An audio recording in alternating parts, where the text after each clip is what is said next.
Magandang umaga. Ngayon ay Oktubre 24, alas 2:24 ng umaga. Ang ating pag-usapan po ay yung naglabas na ng desisyon ang International Criminal Court at talo si Duterte sa sa tanong kung may jurisdiction bang ICC sa kanya o wala. Ang decision, may jurisdiction, kaya kung pagkatapos ng confirmatory tests, kung fit to trial pa siya, matutuloy po ang trial niya. Pero mayroon pa namang pag-asa. Sa sunod ko na i-discuss yung pag-asa. Ngayon, in the meantime, ang ating pag-usapan, ano ang mga rason na sinabi ng International Criminal Court bakit natalo si Duterte? So, Justice Sim, hindi naman bago ang issue. Actually, it has been, nadi-discuss na ito pa ilang ulit na. Ah, din ang,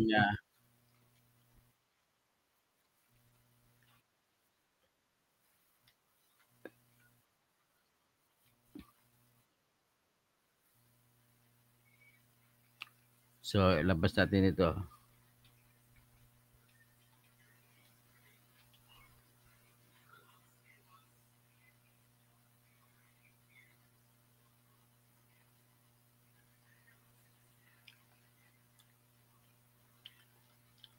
So, ilabas natin ito.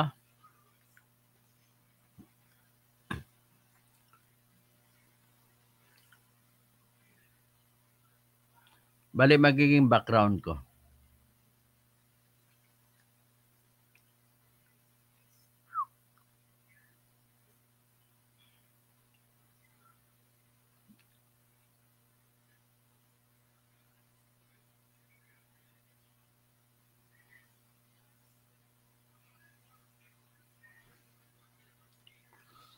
So, ladies and gentlemen, saan ba ito? Pinterest pa ito. Pinterest.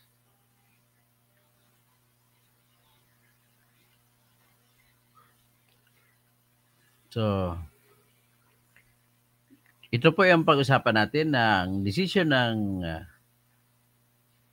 International Criminal Court ay talo si Duterte. So, therefore, kung pagtapos ng medical tests, kung fit to trial siya, matutuloy, supposedly, ang paglilitis.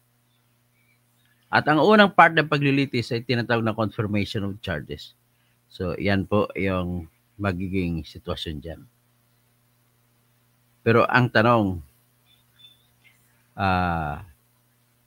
kung wala na bang pag-asa, ay may chance pa siya kasi pwede pa siya mag-apila.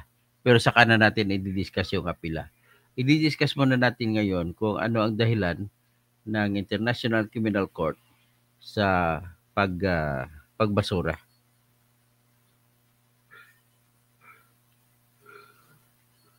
So,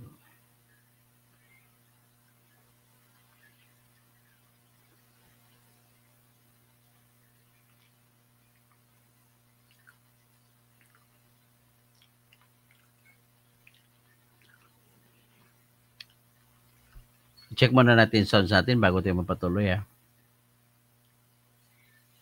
Check. Ayan, meron.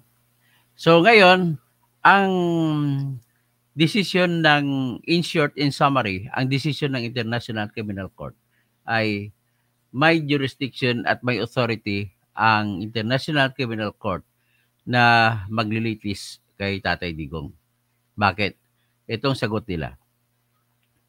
Sapagkat nakapag-umpisa o nakapag-anunsyo yung dating prosecutor ng ICC na si Fatou Bensouda noong February 8, 2018, nag-anunsyo siya na mag-conduct ng preliminary examination ng Office of the Prosecutor. At dahil dyan, yun daw ay kinukonsidera na matter under consideration by the court. So, yan po ang decision, matter under consideration by the court.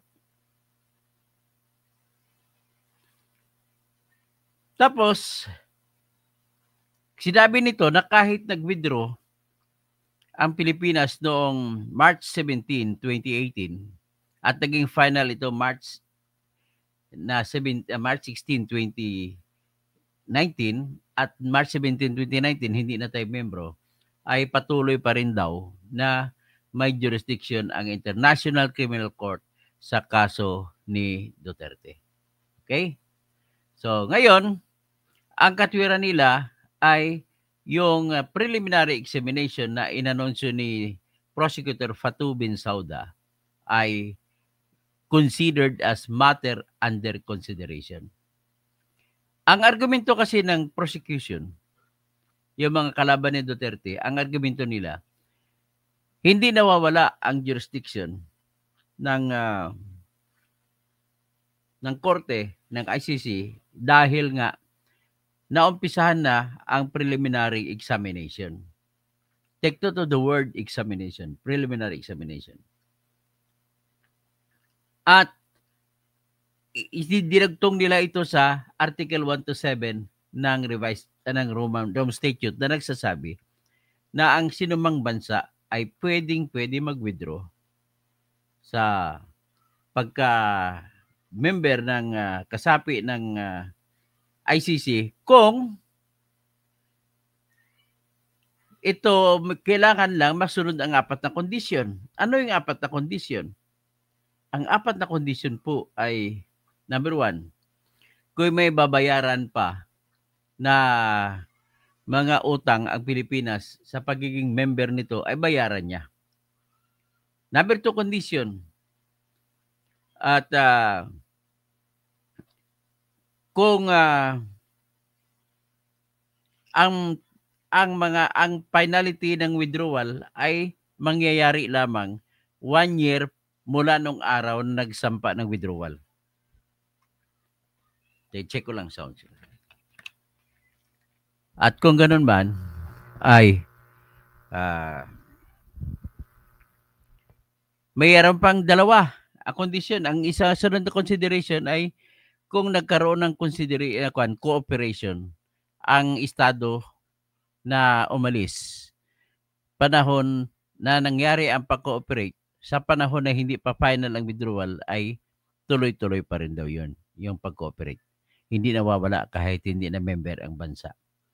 Pang-4 na kondisyon ay kung merong any matter. Pag any matter, malawak yun. So, ibig sabihin, pwede madamay ang tinatawag na preliminary examination. Kasi matter eh. So, any matter, hindi nag-specify kung anong klaseng matter. So, any matter, anything na nangyari sa ICC ay kinukonsidera na any matter. Ang kasunod na lang tanong, kinukonsidera ba ng korte yung any matter na yan bago tuluyan hindi maging member ang Pilipinas pagkatapos ng 1 taon? Okay. So, ngayon, bago ko sasabihin ko explain ko anong desisyon ng ICC, nais ko muna sabihin sa inyo kung ano naman ang argumento ng abogado ni Duterte at saka argumento ko rin. At saka siyempre argumento din ng 2 judge na nauna nagdesisyon dyan na dissenting. Okay. Ang argumento ko dyan, at yan din ang argumento nila ni Attorney Kaufman, ay ganito. Na wala nang jurisdiction ng ICC sa kaso ni Duterte sapagkat ang batas na mag-a-apply ay ang Article 12, Paragraph 2, na kung saan nagsasabi, makapagbibigay lamang ng authority na mag-investigate ang pre-trial chamber kung ang bansa na kung saan citizen ang akusado ay kasapi pa o member pa ng Rome Statute or International Criminal Court. Yan ang nakalagay sa Article 12, Paragraph 2. Yan ang argumento namin. Ang argumento ko, sapagkat nag-apply ang prosecutor ng authority to investigate noong May 14, 2021, ay lampas na 2 taon na hindi na member ang Pilipinas. So, hindi na siya pwede tanggapin kasi hindi na member ang Pilipinas sa panahon ng pag-apply nila ng May 14, 2021.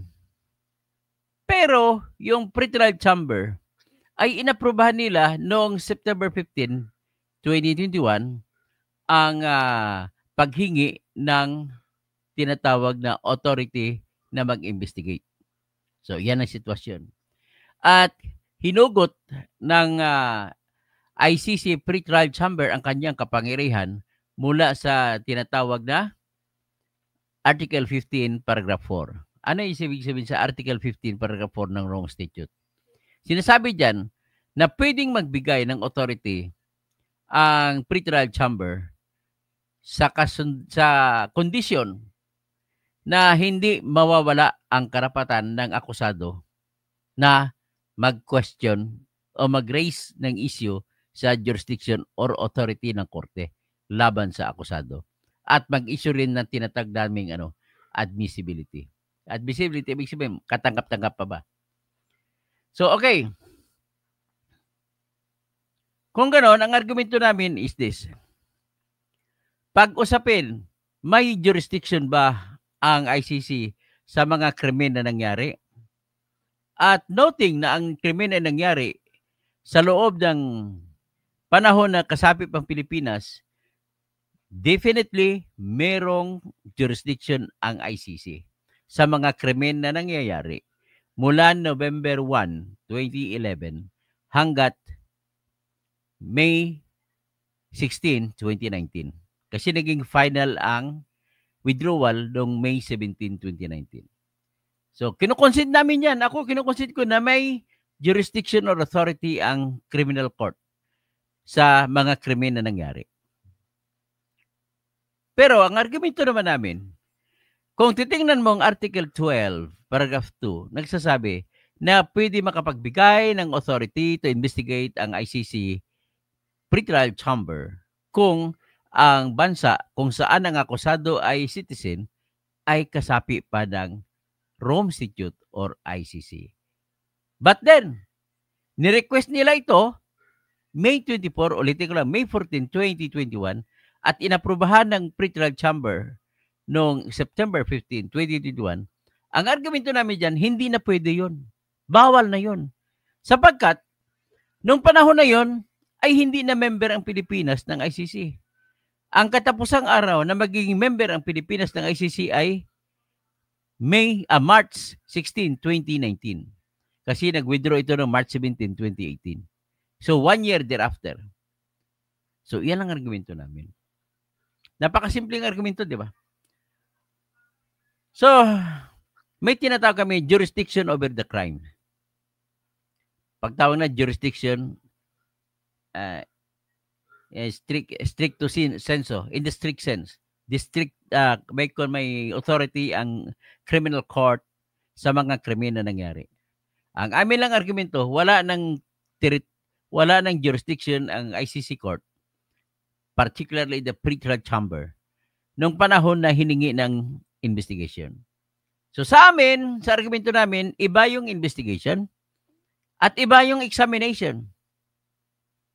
Sa aming argumento, hindi kasama ang examination sa investigation. Ngayon, sa decision naman itong nilabas ng ICC, ang preliminary examination ay kasama sa tinatawag na matter under consideration. Sa amin naman, aside from being our argument that it is not included as investigation, we also argued na hindi siya kasama sa tinatawag na matter under consideration by the court before the withdrawal became final. Pero, sad to say, ang naging final decision ng ICC, Pretrial Chamber, ay yung declaration ni Pato Bensauda na prosecutor na mag-conduct siya ng examination or preliminary examination ay dinesisyonan ng ICC Chamber, Pretrial Chamber na kasama kontra sa aming argumento. Yung iba naman, pag binasa mong decision ay masyadong masyadong highly technical. Pero kung gusto niyo basahin, pwede niyo basahin. Ito po yung decision.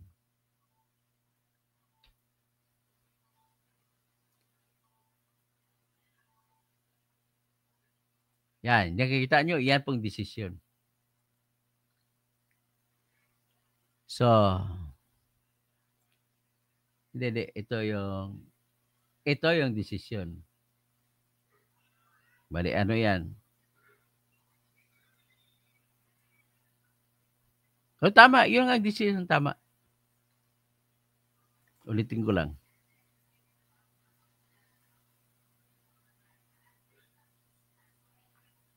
Ayan, mahaba yan. May preliminary issues lang siya. Paulit-ulit lang naman yan. Tinanan mo yung withdrawal, binabanggit. Okay? Pagkatapos, sa dulo, ang masama lang dito, ginamit na dahilan, patotsada, ginamit na dahilan, ang ginawa nila ni Bongbong na kinargas ng sinuko pagsuko kay Duterte, ginamit na dahilan ng ICC na malaking dahilan para sabihin na merong jurisdiction ang ICC kay Duterte. So, ibig sabihin, pag ito, nalaman ito ng mga DDS, magre-rebelde sila, hindi na nila ibuboto si BBM. Kasi si BBM, yung paghatid sa aeroplano doon, iyon ang isa sa dahilan na ginamit ng ICC para magsabi na meron pa rin silang jurisdiction kasi sumuko, kumbaga parang de facto na sumuko, ibig sabihin gusto pa rin ng Pilipinas na maging member. So iyan po ang isa sa binabalita ko sa inyo. Napakahaba kasi ng desisyon. Kung binasa ko pa kanina bago ako nag-vlog. So nevertheless, pwede natin siguro talakayin isa-isa pero sa madalian ng ano.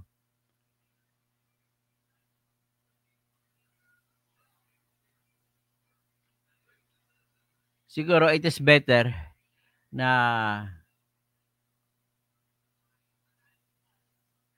magsimula tayo. Ito yung mga issue kasi. Ito may highlight, nakita nyo yan. Merong subtitle na withdrawal. Yan. Withdrawal. Nakalagay kung mag-withdraw ang Pilipinas.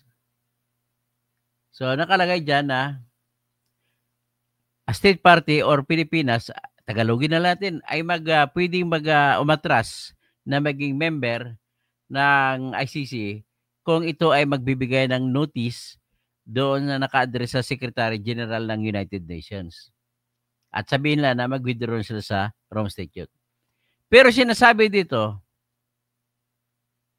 sabi nito na ang withdrawal ay take effect in 1 year after the date of receipt of the notification.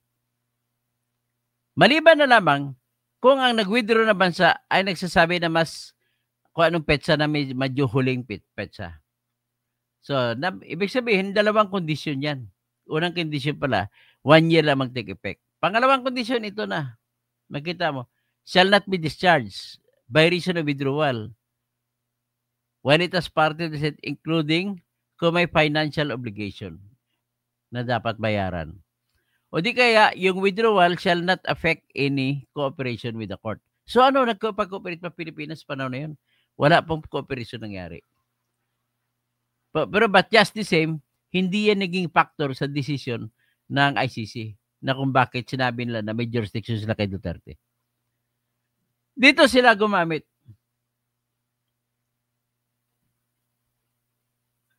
Nor shall it prejudice in any way the continued consideration of any matter which was already under consideration by the court prior to the date on which the withdrawal became effective. So ano ba yun? Ang crucial dito is, ano ba yung any matter? Kasama ba dyan ang preliminary examination? Sagot ng ICC, kasama. Kahit anong bagay, kasama dyan ang preliminary examination. Kasi ang preliminary examination ay nagawa noong February 8, 2018 at member pa ang Pilipinas ng ICC. So, kasama yan. At in fact, kinukonsidera nga nila yan na dahilan bakit may jurisdiction pa rin ang ICC sa Pilipinas. At saka, yung matter na yan ay dapat already under consideration by the court prior to the date upon which the withdrawal became effective. So, kinukonsidera naman ng korte yung preliminary examination. Ang sagot ng ICC, ng Pre-Trial Chamber, ay kinonsidera na. Kaya, ang desisyon nila ay may jurisdiction. Ang ICC sa katawan o sa pagkatao ni Duterte. Kaya therefore, pagkatapos ng examination, medical examination na inutos ng ICC, at kung madetermina na pwede pang humarap sa trial si Digong, ay tutuloy-tuloy ang trial sa papunta sa confirmation of charges. Pero kung hindi, ay matingga mo na siya doon. Forever siya makulong doon. Ganon po ang sitwasyon niyan. So, ganon lang po kaiksi ang decision na yan. Kung basahin mo, napakahaba yan. Pero wala nang ibang ibig sabihin, paulit-ulit lang sinasabi na ang ICC ay may jurisdiction or may authority na i-try ang kaso ni Duterte sapagkat ay nakagawa ng preliminary examination noong February 8, 2018 na hindi pa nag-withdraw o di kaya kasapi pa ang Pilipinas. At yung preliminary examination niya, yung gagawin lamang dyan, alam niyo kung ano? Yun, nagtitingin lang sa mga YouTube. Titingin sa Amnesty International na website. Naku, anong balita? Manghanap sila kung saan ang kung saan ang merong ano bang mga ebidensya. So, nung nag-announce sa examination sa Pilipinas, so tumutok sila sa Pilipinas na sa pamamagitan ng mga YouTube videos, mga news sites, yun sila kumuha. So, February 8, 2018. Biro mo, halos 3 taon sila. Ibig sabihin, inuupuan lamang nila Patuwin Sauda sa 8 taon. Sa 2018 minus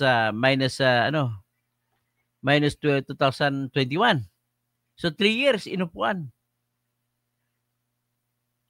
So, iyan ang ginagamit nila ng ICC. So ngayon, ang aking tatalakayin bukas ay ano ang kasunod na gagawin ni Digong.